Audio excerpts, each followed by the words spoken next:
시간이 되었습니다. 우리 사도신경으로 우리의 신앙을 고백하고 우리 함께 예배하겠습니다.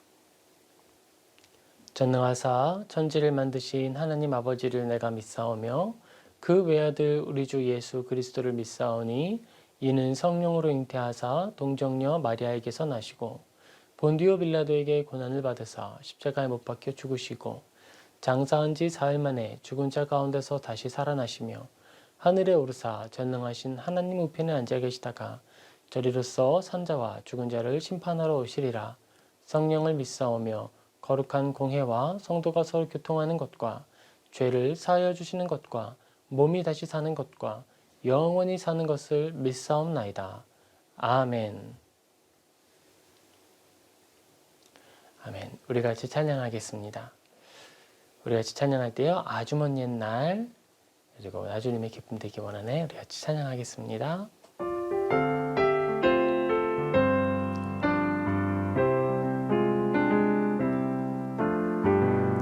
아주 먼 옛날 하늘에서는 당신을 향한 계획이 있었죠. 하느님께서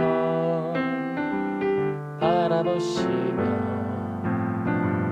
좋았더라고 말씀하셨네. 이 세상 그 무엇보다 귀하게 나의 손으로 창조하였노라. 내가 너로 인하여 기뻐하노라. 내가 너를 사랑하노라.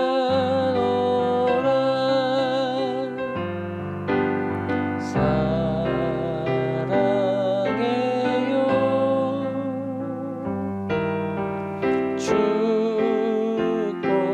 축복해요. 당신의 마음에 우리의 사랑을 드려요.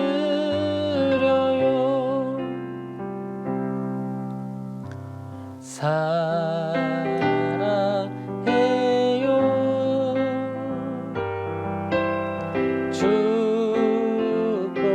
축복해요. 당신의 마음에 우리의 사랑을 드려요. 아멘. 코로나19로 5인 이상 모임이 금지되고 있습니다. 그런 상황 속에서 우리가 더 노력해야 되는 것이 이런 것 같아요. 우리가 더 주님을 기쁘게 찬양하는 것, 그 주님 안의 행복함을 누리는 것, 그리고 그 행복감을 나만 가지고 있는 것이 아니라 우리 이웃을 향해 점차 확산하는 것, 우리에게 중요한 사역이 되었습니다. 이제 우리 모두가 주님 안에 참된 기쁨 누리고 기쁨 전하는 그리스도인 되길 소망합니다. 나주님의 기쁨 되기 원하네. 내 마음을 새롭게 하소서. 새 부대가 되게 하여 주사. 주님의 빛 비추게 하소서. 내가 원하는 한 가지 주님의 기쁨이 되는 것. 내가 원하는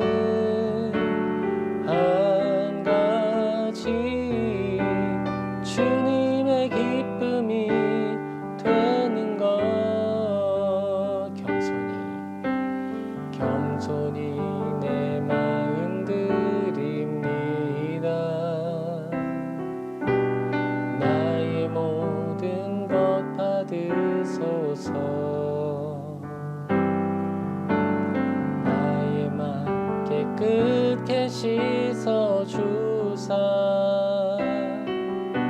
주의 길로 향하게 하소서. 내가 원하는 한 가지 주님의 기쁨이 되는 것. 내가 원하는 한 가지 주님의 기쁨이 되는 것. 나 주님의 기쁨 되기. 나 주님의 기쁨 되기 원하네. 내 마음을 새롭게 하소서. 새 부대가 되게 하여 주사 주님의 빛 비추게 하소서. 내가 원하는 한 가지 주님의 기쁨이 되는 것. 내가 원하는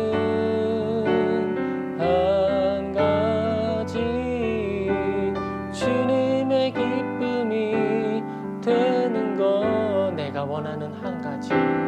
내가 원하는 한 가지 주님의 기쁨이 되는 것. 내가 원하는 한 가지 주님의 기쁨이 되는 것.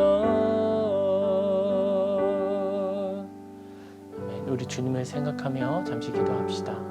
우리 기도할 때 이렇게 기도하기를 소망합니다.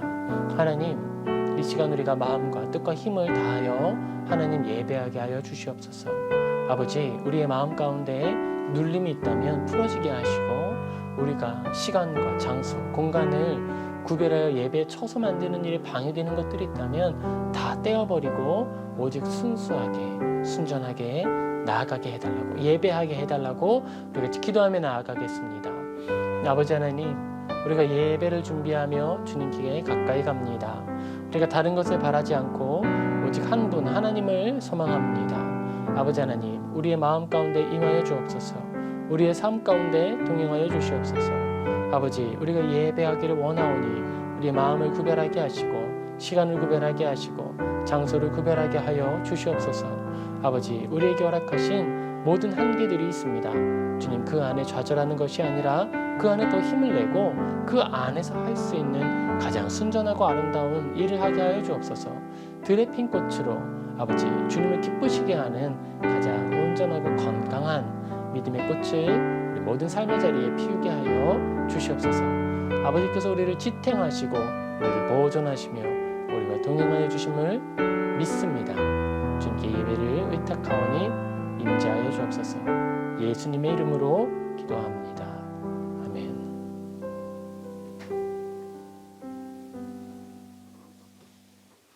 아멘. 할렐루야. 오늘도 주님 앞에 예배하러 나오신 모든 분들을 환영하고 축복합니다. 우리 같이 성경 말씀 볼 텐데요. 오늘 같이 살펴볼 성경 본문 말씀은 창세기입니다. 창세기 3장 15절에서 21절 같이 살펴보겠습니다.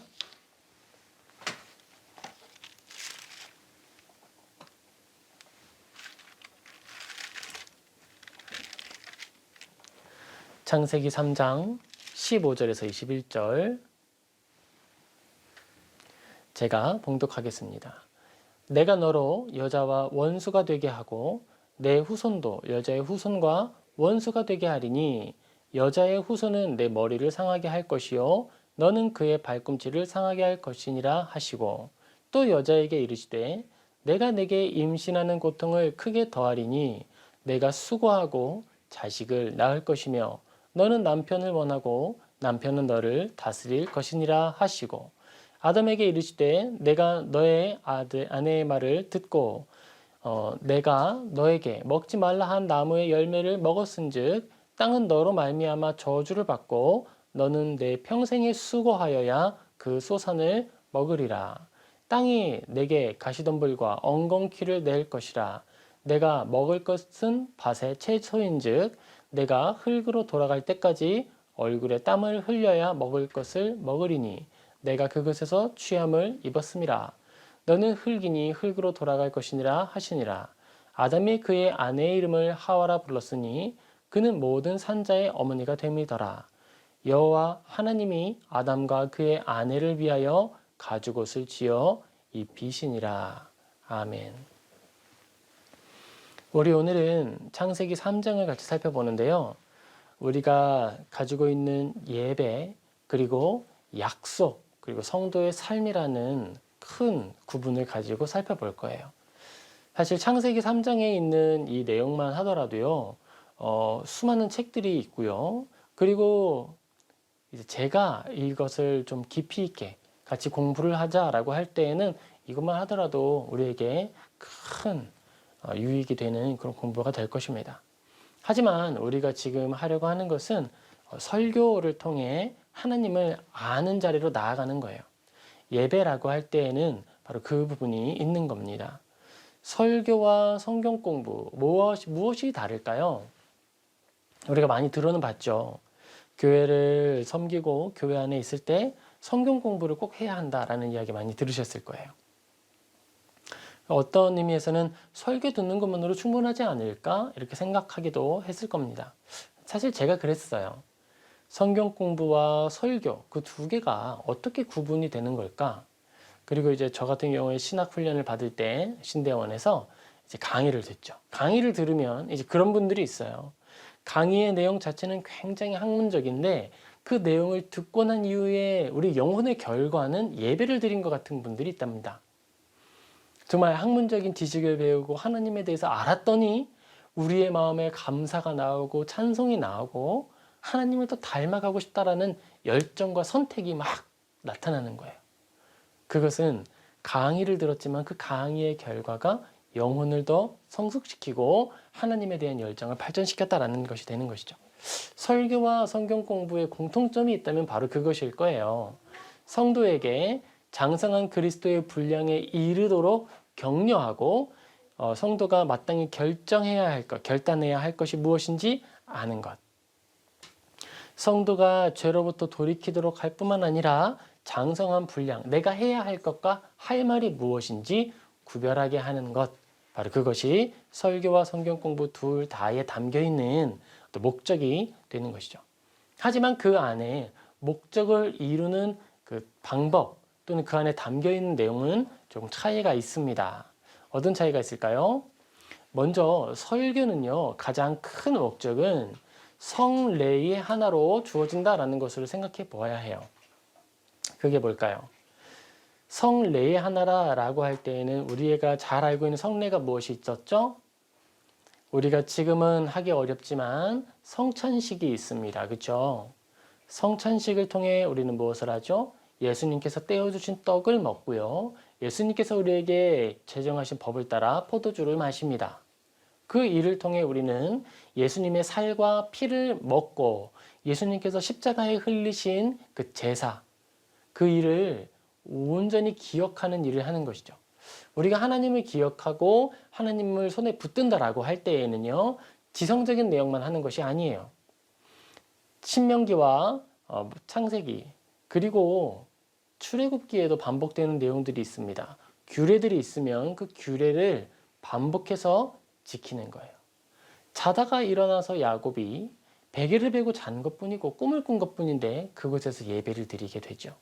삶의 내용과 현실, 그리고 예배의 나타남이 일치되는 거예요. 우리가 드리는 예배에서도 그렇습니다. 제가 예배에 대해서 이야기를 할 때 설교가 예배가 아닙니다 라고 강조를 했어요. 지금도 강조를 할 거예요. 설교 자체는 예배가 아닙니다. 설교는 예배의 한 요소죠. 그럼 예배라고 할 때는 예배의 순서 전체입니다. 예배의 순서 중에 일부는 하나님께서 우리에게 베풀어 주시는 것이고 예배의 순서 중에 일부는 성도가 하나님께 올려드리는 것이며 이게 서로 소통하면서 그게 뭐예요? 대화죠. 교제. 대화와 교제를 나눔으로써 하나님과 인격적으로 만나는 시간. 그게 예배죠. 우리에게 있어서 예배의 요소 그리고 설교에 있어서도 그렇다 하는 겁니다. 성례에 있어서 이 미각을 통해 실제로 맛을 보는 거예요. 우리 안에 떡이 들어오는데 그 떡은 원래 설탕이 들어있지 않은 걸 하는 것이 맞잖아요. 무교병. 먹고 그 떡이 우리의 입 안에 씹고 침과 섞이는 과정을 통해서 단맛을 내는 거예요. 그리고 그것을 통해 우리는 그리스도의 살을 느끼는 거예요. 그리고 그 살이 우리 안에 분해되어 영양분을 제공하는 걸 아는 거예요. 포도주를 마심으로써 포도주에 담긴 색과 향을 통해 그리스도의 피를 떠올립니다. 그리고 그 피가 우리에게 안에 들어와서 실제로 역할을 하죠.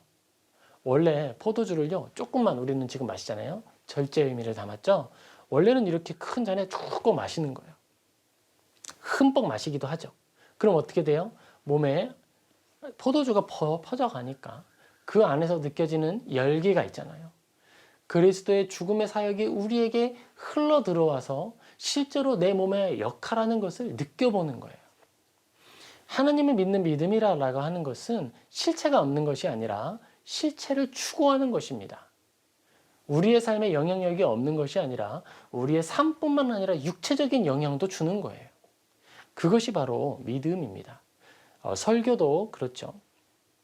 바로 설교는 예수 그리스도의 피와 살을 먹는 성례의 일부인 것처럼 모든 설교가 예수님을 바라보는 게 맞아요. 얼마 전에 이런 얘기를 들었습니다. 설교가 모든 설교를 통해 예수 그리스도를 믿는 그 믿음의 선포가 있었으면 좋겠다. 예수 그리스도의 복음을 전하는 선포가 모든 설교에 있었으면 좋겠다라고 하는 이야기를 들었어요. 근데 제가 그때 깜짝 놀라기도 했고 아 맞습니다 라고 내 안에 큰 고백을 하기도 했습니다. 왜냐하면 제가 성도로 있을 때 아직 신학의 훈련 중에 있을 때 결심했던 것이 바로 그거였거든요. 모든 설교에서 예수님을 전하자. 정말 오늘 주일 설교를 듣고 내일 주님께로 돌아갈 분이 있을 수 있잖아요. 그런 분에게 오직 필요한 것 하나는 예수 그리스도를 믿는 믿음이에요, 여러분. 그렇죠. 그런데 제가 그걸 조금 놓치고 있었든지 약하게 생각하고 있었던 것 같아요. 안타까운 거죠. 저도 반성하면서 이 시간 충분히 예수님을 전하고자 노력할 겁니다. 그게 설교와 성경 공부의 차이예요. 성경 공부는 본문에 집착하고 본문 안에 있는 의미를 충분히 드러내서 본문 안에 있는 의미를 통해 우리를 장성한 분량에 이르게 하는데 특별히 지적인 영역에 있어서 장성한 분량에 이르게 하는 거예요. 자, 신앙훈련이라고 할 때의 신앙훈련은 순종이 있고요. 섬김이 있죠. 자, 성경 공부와 신앙훈련을 제가 구별하고 있는 겁니다. 성경 공부는 성경 자체의 내용에 들어가서 성경의 그 의미를 통달하고 그 안에 지식에서 그리스도의 장성한 분량에 이르도록 훈련하는 거예요. 근데 이거 반편이에요. 반쪽이에요. 이것만 열심히 하고 이것에만 천착하면 어떻게 돼요? 반쪽짜리 그리스도인이 되고 바리새인이 되고 교만한 자가 되기에 딱 좋습니다. 여기에 나머지 반쪽은 어디에 있어요? 바로 섬김과 나눔을 실천하는 것에 있는 거예요. 우리가 지성적으로 훈련받는 목적은 고난에 참여하는 것이고 우리가 신앙의 훈련을 통해서 얻으려고 하는 목적은 나눔과 섬김을 이루려고 하는 겁니다. 복음은 고난을 그리고 고난을 통해 우리는 나눔과 섬김을 열매 맺는 거죠. 설교는 모든 설교를 통해 성경 안에서 그리스도를 바라보는 것이고 성경 공부는 성경을 통해 나를 고난으로 들어가도록 초대하는 것이고 우리가 육체적인 훈련을 통해서는 그 안에서 고난 안에서 순종하는 법을 우리 육체에 담아내는 거예요. 이 모든 과정들이 다 필요한 거죠. 우리가 시간을 구별하고 그리고 장소를 구별하고 마음을 구별할 때에 온전하고 건전한 예배가 되듯이 우리가 하나님 앞에 지적으로 준비되고 그리고 고난 안에 겸손하고, 그리고 나눔과 섬김을 통해 그리스도인의 삶을 살아내는 것, 이 모든 세 가지가 균형을 이룰 때에 우리는 그리스도의 장성한 분량에 이를 수 있는 것입니다. 그렇기 때문에 우리가 이 온라인으로 예배를 드리고 온라인으로 주님을 만날 때에 한 가지 주의할 것이 있다면, 첫 번째 것은 충족하기 좋다는 거예요. 지적인 것을 채우기엔 좋지만 무엇이 어렵다? 고난에 참여하는 것과 나눔과 섬김을 참여하는 일에는 이 온라인 시대가 좀 더 제한이 있고 어려움이 있다. 예전에는 교회 가면 보기 싫은 사람도 만나게 되고 교회 가면 해야 할 일도 있고 그런 부담들이 있기 때문에 우리를 신앙의 성숙에 이르도록 한단 말이에요. 그런데 이제 우리가 교회에 나아가기 어렵게 되니까 보기 싫은 사람은 안 만날 수 있고요. 그러면 뭐예요? 인내할 일이 없잖아요. 그리고 또 뭐예요? 뿐만 아니라 우리가 교회 안에 섬겨야 할 일들도 없어졌잖아요. 그렇게 됨으로써 우리의 육체가 나눔과 섬김을 행하는 일에 무뎌지게 된다는 거죠. 자, 이 코로나 시대를 통해 우리가 해야 할 일이 있다면 그 온전한 섬김이 계속해서 나타나도록, 내가 그 일을 하는 일에 정말 편안함을 안주하는 일이 없도록, 영혼이 죽는 일이 없도록 늘 깨어 있어야겠습니다. 늘 깨어 있는 성도님 되길 주님의 이름으로 축복합니다. 아멘. 우리 성경으로 돌아가 보겠습니다. 내가 너로 여자와 원수가 되게 하고, 이렇게 이야기를 합니다. 내가 너로, 여기서 너는 누구죠? 사탄이죠. 이 사탄에 대해서 우리나라에서는 사단이라는 표현을 쓰는데, 사실 사탄은 명사죠. 예수도 명사입니다.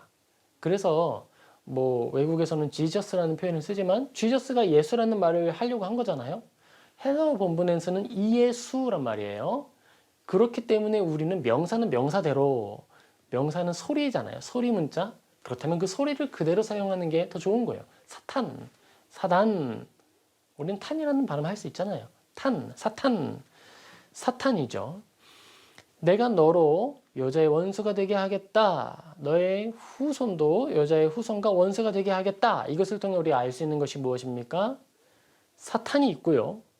사탄의 후손이 있어요. 그리고 또 어떤 사람들이 있어요? 여자의 후손이 있다. 사탄의 후손과 여자의 후손. 그 둘이 어떤 관계입니까? 원수가 되게 한다. 여자의 후손은 하나님께서 사탄의 후손과 원수가 되게 하는 걸 충돌한다는 거예요. 여자의 후손은 너의 머리를 상하게 한다. 여기서 너의 머리는 누구죠? 사탄의 머리를 상하게 한다. 너는 그의 발꿈치를 상하게 할 것이다. 너는 그의 발꿈치. 너는 누구죠? 사탄, 그리고 사탄의 후손. 그의 발꿈치 누구죠? 여자의 후손. 그렇죠. 발꿈치를 상하게 할 것이다. 이걸 어떻게 해석할 수 있을까요? 그것은요, 로마서를 또 가져다가 또 우리의 삶을 가져다가 해석하면 잘 해석이 될 수 있습니다. 하나님께서 그의 택하신 백성들을 부르십니다. 그들이 누구입니까? 바로 여자의 후손입니다. 그리고 또 다른 사람들이 있어요. 부름을 받지 못한 자들, 유기된 사람들, 그들이 누구냐? 사탄의 후손들이죠. 여자의 후손과 사탄의 후손은 따로 사는 것이 아니라 섞여서 살고 있습니다. 그리고 그 과정에서 예수님의 때의 성취가 한번 이루어지죠. 예수님의 때에 여자의 후손이신 예수 그리스도께서 사탄의 도구인 죽음, 그 사망의 머리를 깨뜨리셨어요. 예수 그리스도께서 십자가에 달려 죽으심으로, 부활하심으로, 다시 오실 약속을 하심으로 죽음의 권세를 꺾으셨죠. 죽음이 예전엔 가장 두려운 것이었는데 이제 예수님이 오신 이후에는 그 죽음이 어떻게 되었습니까? 택함받은 자들을 천국으로 인도하는 뱃사공으로 전락하는 거예요. 사실 이 약속을 통해, 약속을 주시는 그 시점부터 모든 사람이 구원받았기 때문에 하나님의 이 선언, 창세기 3장 15절의 이 선언을 통해서 즉시 사망은 그 힘을 잃었습니다. 사람이 믿음을 가지고 이 말씀을 잡는 순간 사탄은 쫓겨나는 거예요. 그리고 예수님의 성취 이후를 바라보고 믿음 안에 머무는 성도들은 이 약속을 받고 삶을 살아냄으로써 세상, 사탄의 자식들과 충돌하며 살아가는 거예요. 우리는 사망 권세를 이긴 사람으로서 하루하루를 살아갑니다. 죽으면 모든 것이 끝나라고 자기 위안을 하며 죄악의 권세 아래 죄를 즐기며 살아가는 이들을 삶으로 정죄해요. 우리는 그들을 정죄하려고 노력하지 않는데 그들은 우리를 미워해요. 왜냐하면 우리가 가까이 가면 자신들의 죄가 드러나니까 공격하고 핍박합니다. 우리는 그들의 머리를 상하게 하고 그들은 우리의 발꿈치를 상하게 하죠. 우리가 겪는 나그네의 여정, 그 속에 고난은 발꿈치가 상하게 되는 것 뿐이에요. 결코 우리의 생명을 해할 수 없습니다. 고난이나 심지어 우리에게 찾아오는 순교의 순간까지도 그런 거예요. 16절 또 여자에게 이르시되 내가 너에게 임신하는 고통을 크게 더하리니 내가 수고하고 자식을 낳을 것이며 너는 남편을 원하고 남편은 너를 다스릴 것이니라 하시고 페미니스트가 예수님을 믿기 어려워지는 부분이 바로 이 본문이죠. 근데 사실은 페미니스트라고 할 때에 정당한 페미니스트가 있는 거예요. 한계를 인정하고 다름을 받아들이는 페미니스트가 진정한 페미니스트죠. 다름이 분명히 존재합니다. 우리가 원인을 알든 알지 못하든 형태에 있어서 다르고 기능에 있어서 다르다는 것은 분명한 것이잖아요. 그걸 인정한 이후에 다른 이야기를 하는 것과 그것 자체를 부인하려고 하는 것은 분명한 차이가 있는 거예요. 그리고 저는 형태 자체, 주어진 것 자체를 부정하려고 하는 어떤 행위들 자체들 다 인정하지 않습니다. 존중하지도 않습니다. 그것은 죄악이고 분명한 사탄의 일이기 때문에 그렇습니다. 그것에 대해서는 어떤 타협도 할 수 없어요. 우리가 여기에서 바라볼 때에 이런 균형 감각 있는 이야기는 할 수 있는 거예요.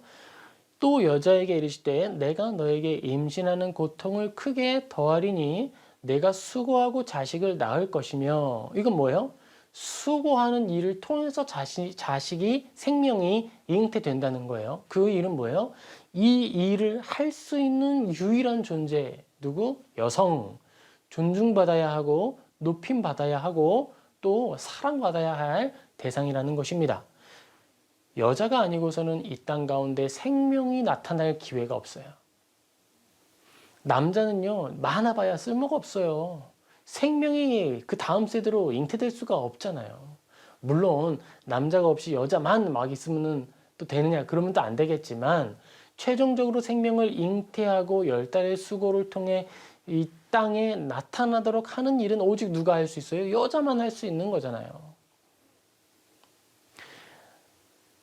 너는 남편을 원하고 남편은 너를 다스릴 것이니라 라고 하는데요. 이 부분에 대해서도 이야기를 하죠. 남편을 원하는데 남편은 아내를 원하지 않습니까? 그런데 제가 보니까 그렇던데요. 남자들이 여자분들께 더 많이 다가가지 않습니까? 이거 또 이렇게 말하면 또 다르다고 할 수 있겠는데 저는 그렇다는 거예요. 저는 아내한테 먼저 항상 손잡아 달라 그러지 아내가 제 손을 먼저 잡아주진 않는단 말이에요. 너는 남편을 원하고 원해줬으면 좋겠는데 아내가 막 원해줬으면 좋겠는데 좀 다른 것 같아요. 남편이 아내를 원합니다.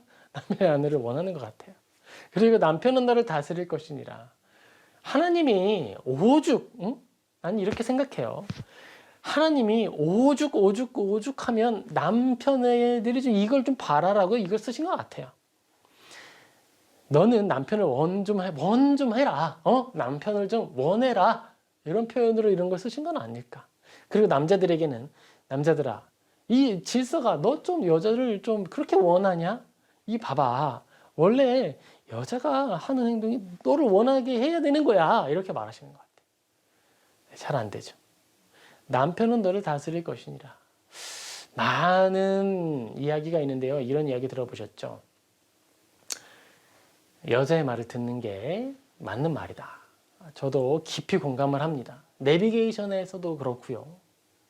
이것도 또 싫어하시려나요? 여자의 말을 듣는 게 더 맞을 때가 많아요. 우리에게 조언을 해주실 때에 우리의 모습을 객관적으로 보고 이야기를 하죠. 근데요, 얼마나 신랄하게 이야기하는지요. 마음에 나도 알아. 내가 잘못하고 있는 걸 알아. 꼭 그걸 찔러. 근데 그냥 찌르는 게 아니라 아프게 찔러.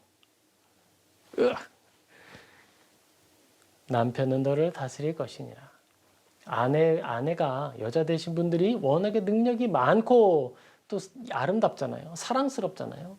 그렇기 때문에 이 말씀을 통해 균형을 오히려 잡아주시는 것이다 라고 생각을 해요, 저는. 남자는요, 멋있지 않아요. 예쁘지 않잖아요. 피부도 막 이상하고 좀 그래요.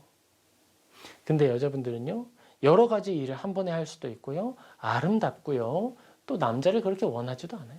조언 하나 해주는 게 조언이 얼마나 그렇게 적절한지 몰라요. 그렇기 때문에 저는 이 본문에서 우리가 어떤 성별의 차이를 느끼거나 막 그런 것이 아니라 다름을 인정하고, 그리고 그 다름을 이미 아시고 만드신 분이 하나님이신데, 그분이 남자들이 좀 매력이 없어. 남자를 원하고. 남자가 좀 미련해. 남자가 너희를 다스릴 것이다. 이렇게 오히려 부족하고 연약한 이들을 존중하고 세워줌으로써 균형을 맞춰주시기 위해 이 본문을 주셨다라고 저는 믿어요. 그러면 이 본문을 받는 것 어떻게 되는 거죠? 돕는 배필이라는 말을 하죠. 아내분들에게 이런 말을 합니다. 좀 도와주라. 자, 이 말은 누구에게 누가 하는 거예요? 많이 가진 자에게 적게 가진 자를 향해 하는 말이잖아요. 아니, 완전 모자란 사람한테 어떻게 쟤 좀 도와주라 할 수 있겠어요? 많이 가지고 이미 풍성하니까 모자라고 연약한 자를 좀 도와주어라. 그게 돕는 배필이다라는 거죠. 그 말은 뭐예요? 남자는요, 모자라고 부족하다는 거잖아요. 응? 여기까지 하겠습니다.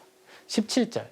아담에게 이르시되 내가 너의 아내의 말을 듣고 내가 먹지 말라 한 나무의 열매를 먹었은즉 땅은 너로 말미암아 저주를 받고 너는 너의 평생에 수고하여야 그 소산을 먹으리라. 어때요?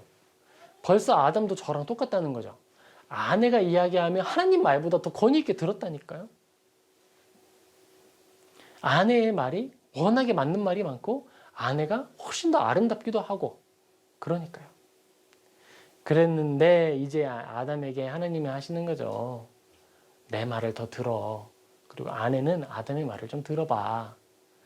더 뛰어난 건 알지만 좀 들어봐. 이런 거. 수고하여야 그 소산을 먹으리라. 생명의 보호전을 이야기하고 있습니다. 땅이 너에게 가시덤불과 엉겅퀴를 낼 것이라. 내가 먹을 것은 밭의 채소인즉. 채식이 원래 원리랍니다. 저는 큰일 났습니다. 고기를 좋아하는데. 채소가 원래 우리의 먹을 것이다 라고 이야기하고 있어요. 근데 먹을 것을 얻기 위해서 수고하는데 그 수고에 대해서 무엇이 나타납니까? 가시덤불과 엉겅퀴가 나타난대요. 이 말은 뭐예요? 예전에는 씨만 뿌리면 기다리면 얻어졌던 소득이 이제는 그렇지 않다는 거죠. 어떻게 하라는 거예요? 땀을 흘리는 수고를 해야 한다는 거예요. 우리 인생이 고단합니까? 고단하십니까? 여러분, 하나님의 뜻이 이루어지고 있는 것입니다. 여러분, 내가 수고하여야만 일을 할 수 있어요. 어떤 사람은 펜때만 굴려도 돈을 많이 버는데 나는 땀을 많이 흘려도 하루에 돈을 어느 정도밖에 못 벌어요. 여러분, 하나님의 뜻을 성실하게 수행하고 계십니다. 여러분, 코로나19로 우리가 살아가는 이 시대에 우리가 가장 우려해야 하는 것이 무엇이고 기도해야 하는 것이 무엇일까요? 노동의 가치가 점점 퇴색되어 가고 있는 이 세대를 우리는 안타까워해야 합니다. 노동하는 것을 미련하다 말하고 수고하는 것을 잘못됐다라고 말하는 사람들의 원리들에 우리는 저항해야 하고 우리는 그것들에 대해서 하나님의 뜻을 바르게 드러내야 하는 거예요. 사람은 본래 수고해야 하는 것이 맞습니다. 사람은 원래 돈을 일하지 않고 많이 버는 불로소득은요, 사탄의 자식들의 원리일지는 몰라도 하나님의 자녀들에게 주어진 원리는 결코 아닙니다. 사탄의 자녀들이 야, 너희들 뭐하러 그렇게 수고하냐? 우리는 일하지 않고도 돈을 번다 라고 말을 한다면 뭐예요? 사탄의 게임에 속아가는 거예요. 야, 너 그거 선악과를 먹어도 죽지 않아. 너희가 그것을 먹는 날에는 너희 눈이 밝아져서 하나님과 같이 되어서 선악을 알 줄을 하나님이 아셔서 못 먹게 하신 거야. 누구의 말이죠? 사탄의 말입니다. 너희들 일하지 않고도 충분히 살 수 있어. 자, 여기에서 얻어지는 소득을 여기에 갖다 팔아봐. 너희들 소득을 얻을 때 더 많은 이익을 얻어봐. 너희들 건물을 가지고 있지? 건물 자체가 재산이잖아. 막 물어뜯고 그들의 소득을 뺏어와. 너는 일하지 않아도 돼. 왜냐하면 너는 부자잖아. 너희는 건물을 가지고 있잖아. 그러니 뺏어도 되는 입장에 있는 거야. 이 땅이 말합니다. 창조주 다음에 건물주라고. 누구의 말이죠? 사탄의 자녀들의 말이죠. 그 원리가 부럽습니까? 보암직도 하고 먹음직도 하십니까? 선과 악을 알게 하는 나무의 열매가 다른 모습으로 여러분에게 찾아오는 걸 수 있어요. 우리에게 주어진 가장 기본적인 원리는 수고하여야 양식을 얻는다는 거예요. 19절. 내가 흙으로 돌아갈 때까지. 여러분, 빠른 은퇴가 꿈이라고요? 제가 교제했던 분에 이런 분이 있어요. 이제 직장에서 일을 하시는데 좋은 직장입니다. 꿈이 뭡니까? 조기 은퇴입니다. 노후 준비를 빨리 마치고 조기 은퇴하는 거예요. 근데 그 이야기는 이 성경 구절과 충돌하죠. 네가 흙으로 돌아갈 때까지 얼굴에 땀을 흘려야 먹을 것을 먹으리니 내가 그것에서 취함을 얻었음이라. 너는 흙이니 흙으로 돌아갈 것이니라 하시니라. 조기 은퇴가 우리의 꿈이 되면 안 돼요. 우리의 꿈은 뭐예요? 건전한 노동을 육체가 있는 동안에 감당하는 것. 그게 우리의 꿈이 돼야 돼요. 그게 하나님이 정하신 원리잖아요. 삶의 원리이잖아요. 그런 의미에서 제가 존경하는 분이 몇몇 분 계십니다. 한 분은요, 김동호 목사님이요. 지금 날마다 기막힌 새벽이라는 또 섬김을 통해 몸이 건강이 어려움이 있으심에도 불구하고 은퇴하셨음에도 불구하고 계속해서 선한 예배의 모범을 보여주고 계시죠. 또 존경하는 분이 있습니다. 제 장인 어른이에요. 은퇴하셨는데 지금도 수고하심으로써 소득을 얻으시고 생활을 하세요. 목회를 너무 건강하게 잘하셨고 그 교회로부터 이제 뭐 다른 것을 얻으려고 하는 것이 아니라 영적인 섬김으로 온전히 감사함을 여기시고 이제는 이야기하시는 거예요. 내가 예전에는 설교를 통해 은혜를 나눴는데 이제는 내가 설교한 대로 살아보니 그게 또 은혜가 되고 감사이다 라고 말을 해주시는 거예요. 후배 목회자로서 얼마나 감사하고 용기가 되는지 모릅니다. 바로 그런 거예요. 내가 흙으로 돌아갈 때까지 얼굴에 땀을 흘려야 먹을 것을 먹으리니 내가 그것에서 취함을 입었음이니라. 너는 흙이니 흙으로 돌아갈 것이니라 하시니라. 여러분, 믿음은 우리의 삶에 영향을 주는 거라고 했습니다. 우리의 설교가 예수님을 바라보는 것이라고 했습니다.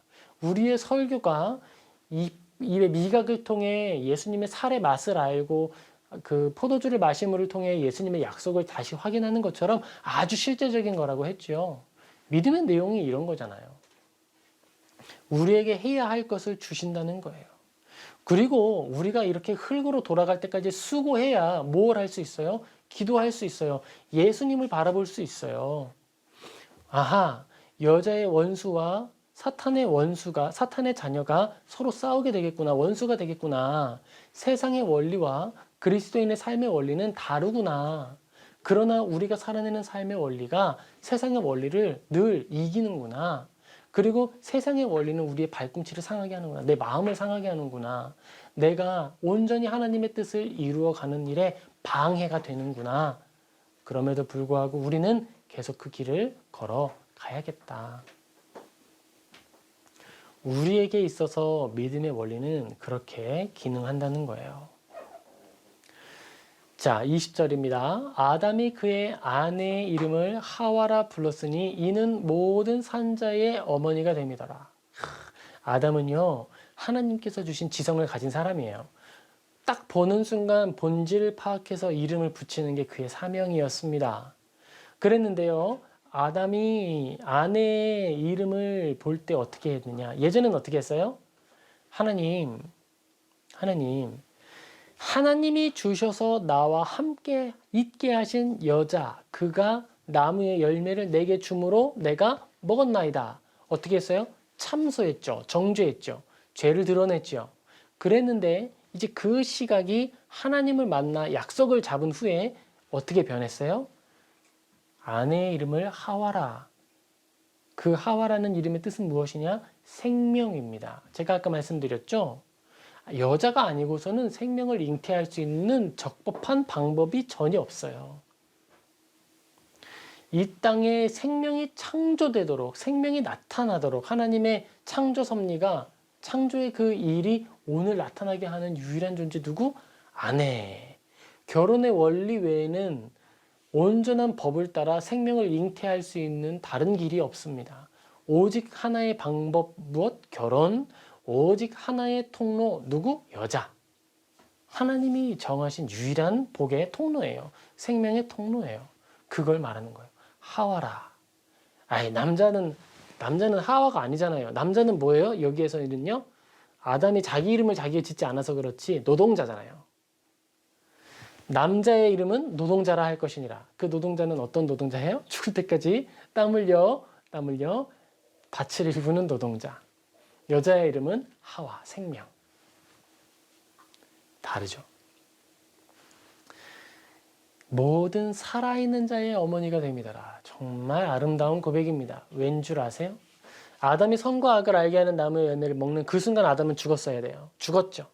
우리가 죽었다고 할 때에 어떤 하나님과의 분리를 이야기를 하는데요. 하나님과의 분리 맞습니다. 영적인 죽음이 맞죠. 그런데 그 영적인 죽음과 함께 하나님 안에는 아직 아담은 죽음이 무엇인지 몰라요. 그런데 하나님은 아시죠. 진짜 죽음이 뭔지. 영과 육체의 분리. 하나님과의 분리도 있지만 영과 육체가 분리되는 것. 그것이 죽음이잖아요. 그 일이 나타날 수 있었죠. 하나님께서 아담을 그 즉시 영혼과 육체를 분리시켜 버리셨다면 어떻게 돼요? 찢어 버리셨다면 다시 아담 지으면 돼요. 다시 아담을 지으면 되고 그 갈비뼈에서 다시 하와 만들면 돼요. 근데 그러면 뭐가 없어져요? 생명의 잉태가 없어요. 생명의 잉태가 없습니다. 여기에서 제가 드러내려고 하는 것은요. 일반 은총을 이야기하려는 거예요. 우리에게 하나님의 인내와 기다려주심과 가죽옷을 지어 입혀주시는 사랑이 있었기 때문에 오늘 내가 있는 겁니다. 21절 여호와 하나님이 아담과 그의 아내를 위하여 가죽옷을 지어 입히시니라.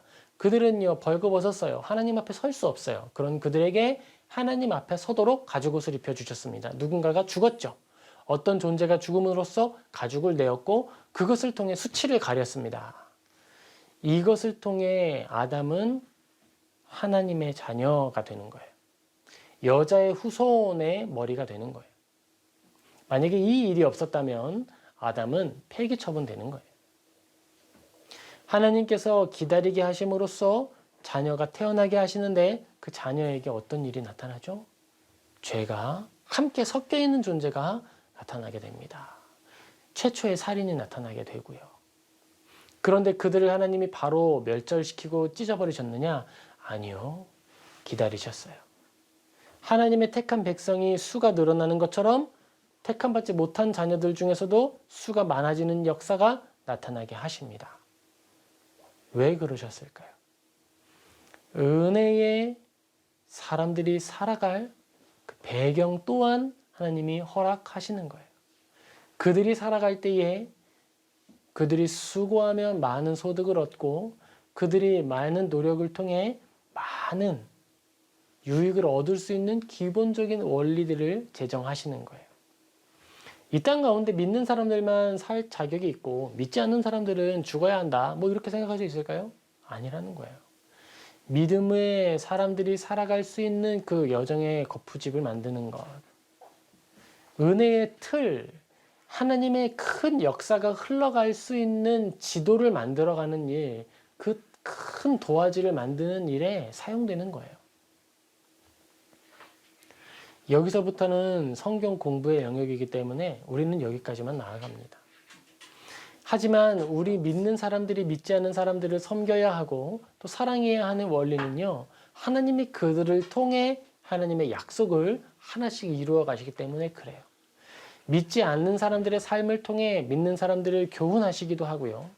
믿지 않는 사람들 중에서도 하나님께서 택한 받은 자들을 준비하셨기 때문에 그렇습니다. 이 부분은요. 성경을 통해 묵상하시며 은혜를 또 찾아가시면 좋겠습니다. 우리에게 주어진 하나님의 말씀은 바로 그렇게 나아가는 거예요. 예수 그리스도, 여자의 후손이 뱀의 머리를 상하게 할 것이다. 우리는 바로 여기에 더 가까이 가기를 소원합니다. 우리 모두는 예수 그리스도를 통해서만 사망을 이길 수 있습니다. 사탄을 이길 수 있습니다. 사탄의 머리를 상하게 할 수 있습니다. 그것이 내 삶에 찾아온 삶의 환경 속에 온 고난이든지 아니면 더 나아가서 본질적인 죽음에 해당하는 것이든지 오직 예수 그리스도를 의지하는 믿음이 아니고서는 결코 얻을 수 없는 거예요. 우리는 하나님이 아니고서는 하나님의 약속이 아니고서는 약속을 따라 이 땅에 오신 예수 그리스도가 아니고서는 어떤 생명도 얻을 수 없고 어떤 마음의 평안도 얻을 수 없습니다. 코로나19가 이 땅을 덮어가고 있는 이때 어쩌면 이 땅에 살아가고 있는 사람들 중에 4분의 1이 모두 죽고서야 끝나게 될지도 모르는 이때 우리는 오직 하나를 기대하는 거예요. 무엇이죠? 예수 그리스도의 재림과 예수 그리스도의 생명사역입니다. 우리는 바로 거기에만 소망을 두는 것이고 바로 거기에 믿음에 그리고 내 삶의 기초를 세워가는 거예요. 오늘 이 시간 우리가 드리는 예배가 그저 흘러 지나가는 예배가 아니라 나를 생명의 반석 위에 세우는 예배이며 내가 어떤 생명을 가지고 살아가는 존재를 확인하는 자리이며 그리스도인으로서 내가 오늘 해야 할 일이 무엇이고 또 그리스도인으로서 살아가는데 내가 수고하고 땀 흘리는 일이 이런 가치 있는 일이구나 라고 확인하고 위로 얻고 다시 힘내어 살아갈 수 있는 시간 되기를 축복합니다. 우리 모두는 수고하며 살아가도록 부름을 받았고 내가 오늘 감당하는 내 인생이 버겁더라도 그것이 복의 통로이고 약속의 증거라는 사실을 믿고 받음으로써 평안과 위로 얻기를 주님의 이름으로 축복합니다. 우리 같이 기도하겠습니다. 아버지 하나님, 하나님께 깊이 감사를 드립니다. 우리에게 주어진 삶의 고단함이 잘못된 것이 아니라 약속이었고 하나님의 살아계심을 증거라는 사실을 확인합니다. 아버지, 우리가 땀 흘려 수고하여 노력함으로 이 땅 가운데 삶을 누리게 하여 주시옵소서. 아버지 또한 우리가 수고하고 노력한 것을 나눔으로써 공동체적 사랑을 확인하고 확증할 수 있도록 또한 도와주시옵소서. 그리고 무엇보다도 예수 그리스도만이 우리의 소망이시고 유일한 생명으로 가는 기름을 우리가 믿고 온전히 붙들게 하여 주시옵소서. 주님께 이 모든 것에 감사드리며 예수님의 이름으로 기도합니다. 아멘. 아멘. 우리 같이 봉헌 찬송 드리겠습니다.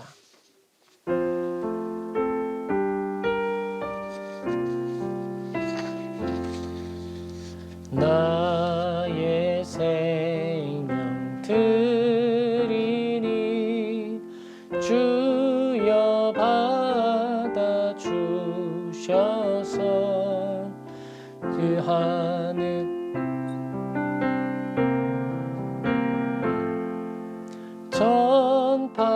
전파하게 우리 3절 다시 찬양하겠습니다. 나의 음성 들리니 주여 받아 주셔서 주의 진리 말씀만 전파하게 하소서. 나의 보화 드리니 주여 받아 주셔서 하늘나라 위하여 주 뜻대로 쓰소서. 나의 시간 드리니 주여 받아주셔서 평생토록 주 위에 봉사하게 하소서. 아멘. 기도하겠습니다. 아버지 하나님, 우리의 이 생명 주님의 것입니다. 아버지, 수고할 수 있게 허락하신 내 삶의 터전 주님의 것입니다. 아버지, 오늘 나에게 주어진 모든 재정 다 주님의 것입니다. 이 모든 것이 주님께로부터 왔고 나에게 잠시 맡겨졌음에 저는 청지기임을 고백하며 이 일부를 떼어 하나님께 올려드립니다. 이 예물이 사용되는 자리마다 하나님의 은혜가 전파되게 하시고 예수 그리스도의 이름이 드러나게 하시고 하나님의 뜻이 이루어지게 하여 주시옵소서.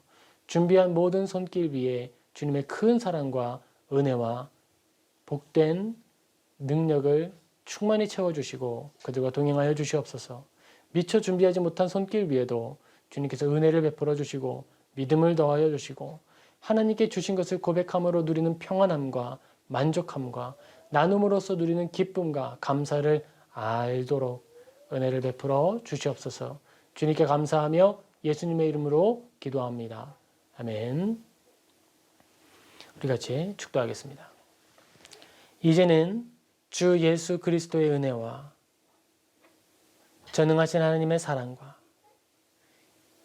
성령님의 교통하심이 하나님을 믿고 따름으로 내 삶의 모든 것을 주님의 것으로 고백하는 성도들의 머리머리 위에 이제로부터 영원토록 항상 함께할지어다. 아멘.